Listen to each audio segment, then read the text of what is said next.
Does everybody know what time it is? It's not tool time, but it is time for a minute to get excited about books. Welcome back, everyone. If you've been watching this video series, welcome if you're brand new. This is, I believe, the 21st video in this series where I get super excited when new boxes of books come into the library, because that's what I do. I love to read, I love books, and it always feels like Christmas when I get to open up a new box of exciting new titles. So I'll give you a quick recap on how this works in case you're new. I've got a box of brand new books here.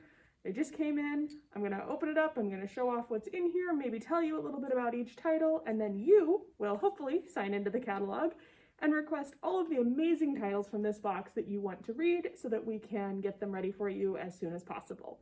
These titles are in the catalog. You can request them now. You can also use the handy book lists option that's on the right-hand side of the main page of the catalog. Look for unboxing video 21. You will see a list of everything that's in this box. You can place holds right from that list as soon as you're signed in. It's super handy and great. And please do check out the other book lists that are available as well for other ways to find some great new reads. So now that we've got that out of the way, let's see what's in this box, because I can't wait to see, and I know you can't wait to see either. And oh my gosh, the first one is one that I know I'm on hold for and I know I'm excited about. This is The Lost Manuscript. This is by Kathy Bonadan, and this is a book told in letters, through letters exchanged by people whose lives that this mysterious manuscript has touched. There's a manuscript that was found abandoned in a hotel room.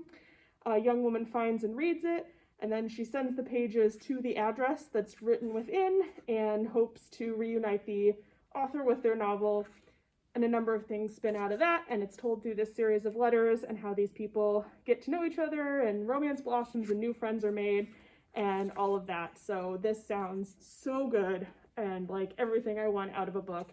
So I'm super excited to read The Lost Manuscript. Definitely put your name on hold for this one.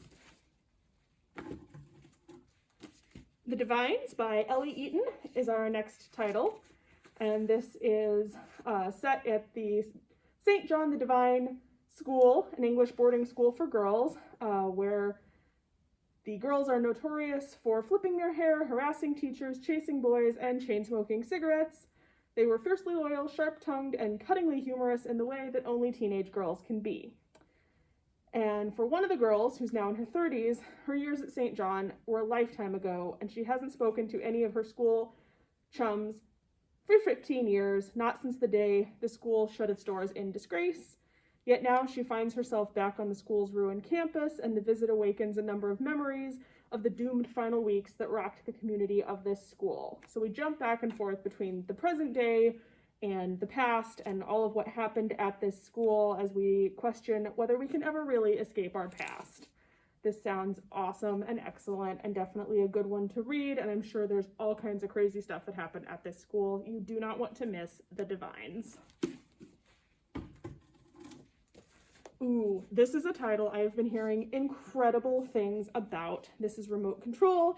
This is by Nnedi Okorafor, and this is a sci-fi kind of novella-sized little small title that, again, all the early reviews are just saying that this is amazing.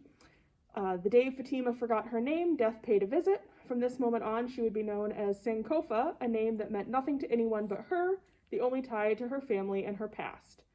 Her touch is death, and with a glance, a town can fall. And she walks, alone, except for her fox companion, searching for the object that came from the sky and gave itself to her when the meteors fell and when she was yet unchanged, searching for answers. But is there a greater purpose for Sankofa, now that death is her constant companion? Again, so many positive reviews for this book, and it sounds amazing. Looks like one that could be kind of a quick read, but sure to be incredibly powerful and amazing, so definitely don't miss Remote Control. Oh gosh, this one looks like such a fun book to flip through and to look at if you are a Lego fan, if you have Lego fans in your life, if you've ever been a Lego fan. This is We Just Click Little Lego Love Stories by Aled Lewis. And again, it's just looking at just some great little love stories told with Legos and just all of the ways that we can just put these together. And like this one, I wish you'd use the door like a normal boyfriend. That makes me chuckle. So just cute little things that we can do with Legos and how they just fit together. This looks adorable, like a fun little book to flip through, so definitely take a look at this one. Ooh, this is another one that is super exciting. This is the latest in the Mitford series for Jessica Fellows. This is the Mitford Trial, so if you've been reading the Mitford Murder series, you will not want to miss this latest installment. If you haven't read the series yet, definitely, jump back and pick up the first one and read up through this new one because it's sure to be awesome. Yeah, don't miss the Mitford Trial. Up next, we've got The Broken Spine. This is by Dorothy St. James, and this is, I think, the start of a new series. Fun little sort of cozy mystery series about a small town assistant librarian. I like it already. Discovering that protecting the printed word is harder than she'd ever imagined. In fact, it's murder. So we've got this librarian that, of course, gets herself into the middle of a murder investigation in her small town. And again, I think this is the start of a series. Small town Southern librarian and jumping in with the aid of her friends and favorite detectives like Nancy Drew, Agatha Christie, Dorothy Sayers, etc. This is one I might have to take a look at, and I definitely recommend you do as well if you're a fan of mysteries and amateur sleuths and kind of the cozy stories. This is The Broken Spine. Next, we have The Marriage Code by Brooke Burrows. Emma has always lived her life according to a plan, but after turning down her boyfriend's proposal, everything starts to crumble. In an effort to save the one thing she cares about, her job, she must recruit her colleague Rishi to be on her development team. Only she may or may not have received the position he was promised. She did. Rishi cannot believe he got passed over for the promotion. To make matters worse, not only does his job require him to return home to Bangalore with his nemesis Emma, but his parents now expect him to choose a bride and get married. So when Emma makes him an offer, join her team and she'll write an algorithm to find him the perfect bride, he reluctantly accepts. Neither of them expect her marriage code to work so well, or to fall for each other, which leads Emma and Rishi to wonder if leaving fate up to formulas is really an equation for lasting love. I love enemies to romance stories. I love these kinds of clever ways that people think they're going to find somebody and then they find the person that they least expect. This is sure to be awesome. Definitely don't miss this title. Ooh, we've got a few new installments in some mystery series that are exciting in this box. This is Dear Miss Cop by Amy Stewart. This is the newest Cop Sisters novel. So again, if you've been reading this series, you will not want to miss this one. If you haven't, start at the beginning and work up to this one. Split apart by the war effort, the indomitable Cop Sisters take on saboteurs and spies and stand up to the army brass as they face the possibility that their life back home will never be the same. So again, one you definitely don't want to miss if you are a fan of this series. Oh my gosh, this is another one that I've been hearing incredibly great things about. This is The Liar's Dictionary by Ely Williams. And this sounds like a lot of fun. It sounds like if you are a fan of words and the fun things that words can do and the fun things that words can be, you will definitely want to take a look at this. In the final year of the 19th century, we've got Peter toiling away at the letter S for Swansby's multi-volume encyclopedic dictionary. Increasingly uneasy that his colleagues are attempting to corral language and regiment facts, he feels compelled to assert some sense of individual purpose and artistic freedom, and he begins inserting unauthorized, fictitious entries into the dictionary.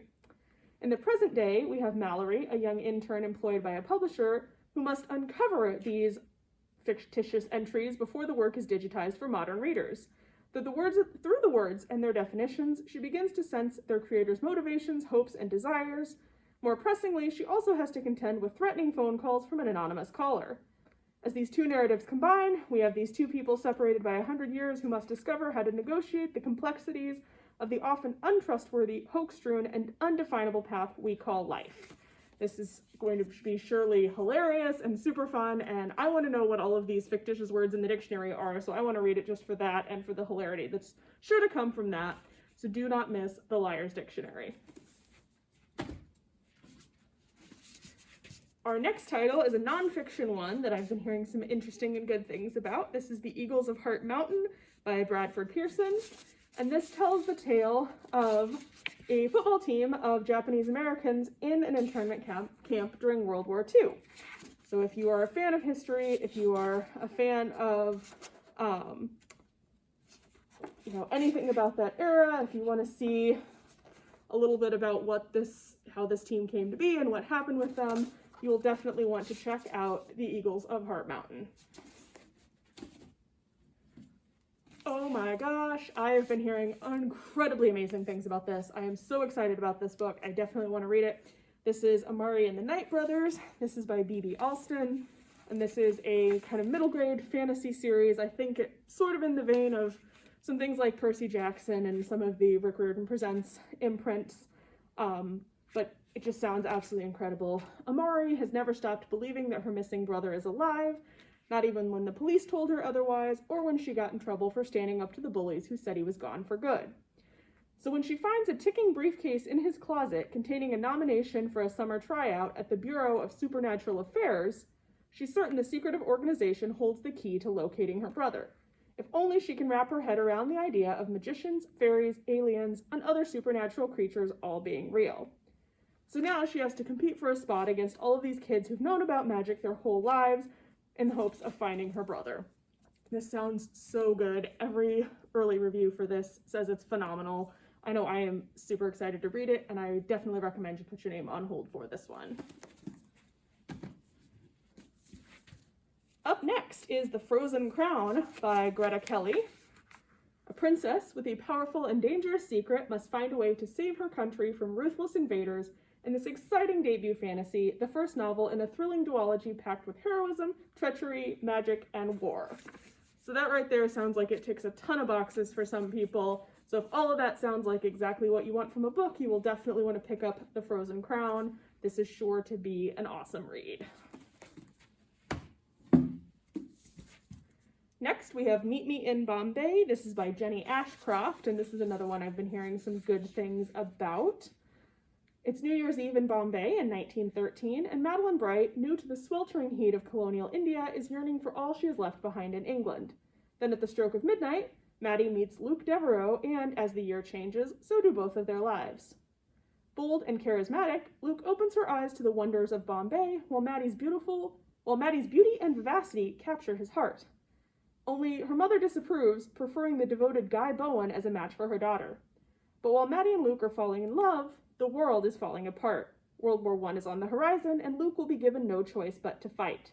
They will be continents apart, separated by danger and devastating loss, but bound by Luke's promise that they will meet again in Bombay. His only wish is to return to her, but first, he must remember who she is.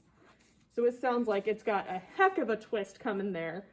Definitely sounds like a great historical romance with a little bit of interesting twist to it that goes against what you would expect. Definitely one to check out. Don't miss Meet Me in Bombay. Next is Hope, Faith, and a Corpse by Laura Jensen Walker. I think this one may be starting a new series. In the tradition of MC Beaton, we have Hope Taylor, a pastor of a small-town California church, who tries to find out who sent a church elder to heaven. So we've got this pastor who's going to kind of get involved in a mystery and in a murder in her small town, which sounds awesome and super fun. I'm currently watching through Father Brown, so this makes me think of that a little bit, and sounds like it would be a super fun read and very interesting, as we've got a character who's not your stereotypical detective. So if you enjoy kind of cozies and interesting detectives like that, you will definitely want to pick up Hope, Faith, and a Corpse. Last but not least is a title that I have been hearing amazing things about. I'm super excited to read. This is Written in the Stars by Alexandria Bellafleur, and this sounds super, super fun. It has nods to Bridget Jones's Diary and Pride and Prejudice. It's a charming rom-com about a free-spirited astrologer who agrees to a fake relationship with an uptight actuary, with results not even the stars could predict. So we've got this amazing opposites attract thing happening here, where these two people seem like they would have nothing in common, and there's no way that they could possibly fall in love. But of course, what starts in this fake relationship that they each get into for their own reasons may just turn out to be a real relationship by the end. Definitely pick up Written in the Stars if you enjoy that type of story. And that's it. Thank you so much for sticking with me and for hopefully getting as excited about some of these titles as I am. Please do sign into the catalog, request any of these titles that you want to read so we can get them ready for you as soon as possible. In the meantime, keep reading, and I will see you next time we've got a video to film and a box to open. See you next time. Bye.